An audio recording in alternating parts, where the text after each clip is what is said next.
se noyer dans la masse pour mieux agir, ça, ce sont les Illuminati. Se noyer dans la masse pour mieux agir. C'est secret, alors évidemment, c'est secret. La franc-maçonnerie, ça reste secret. Les francs-maçonniques, c'est une loge secrète. Ce sont des loges secrètes, pour être plus vrai. Et ça touche à des domaines incroyables.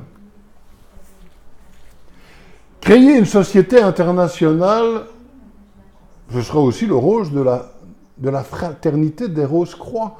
Le rosicrucianisme a aussi pour but de fédérer et de créer une société franc-maçonnique mondiale. Est-ce que vous le saviez, ça? Parce qu'on va entendre, oui, mais vous savez, tous les francs-maçons ne sont pas rosicruciens. Et tous les rosicruciens ne sont pas francs-maçons.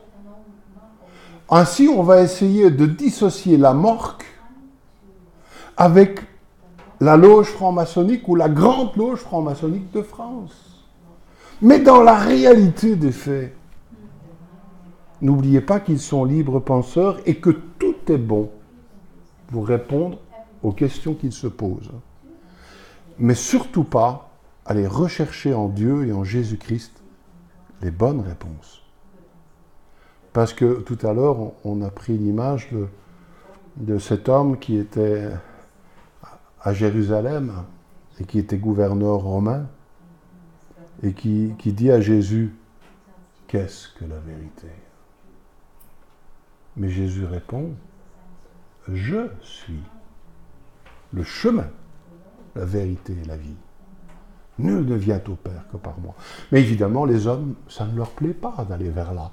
Ils préfèrent être même maîtres de leur propre existence et se faire des dieux d'eux-mêmes.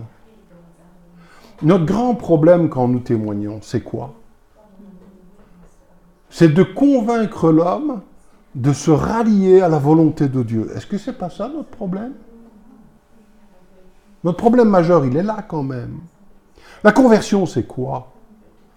C'est un changement, je vais prendre un exemple, mais il n'est pas forcément le meilleur, mais j'ai une vie dissolue, je donne ma vie dissolue à Jésus-Christ, je lui demande pardon pour ma vie dissolue, je change de vie, et Dieu m'aide à changer de vie. Amen.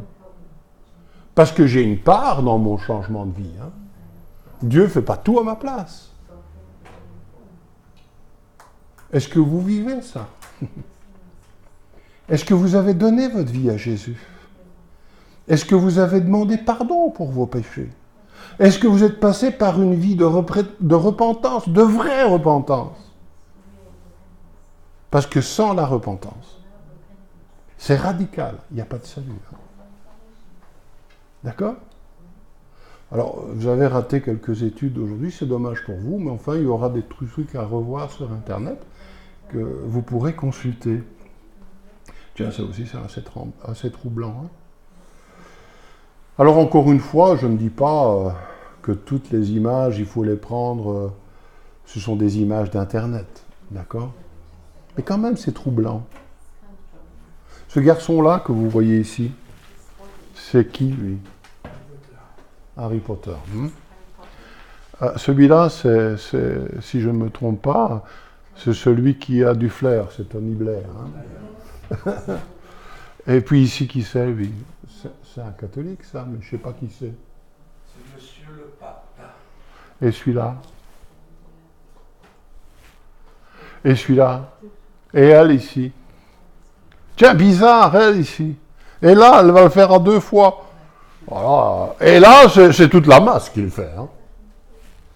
Est-ce un signe de ralliement ou d'appartenance? Je pose une question, moi je ne fais pas d'affirmation.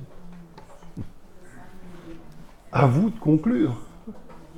Moi, je vous le montre.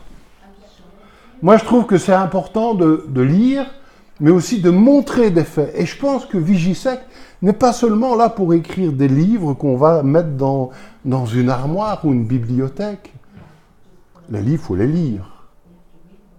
Mais moi, je suis venu ici vers vous, de l'autre côté de la France, avec mon petit accent belge aussi, hein, parce que je mange des frites. Mais je suis venu vers vous pour vous dire, vous savez, mes frères et sœurs, il est temps d'ouvrir vos yeux. Sur le monde qui vous entoure,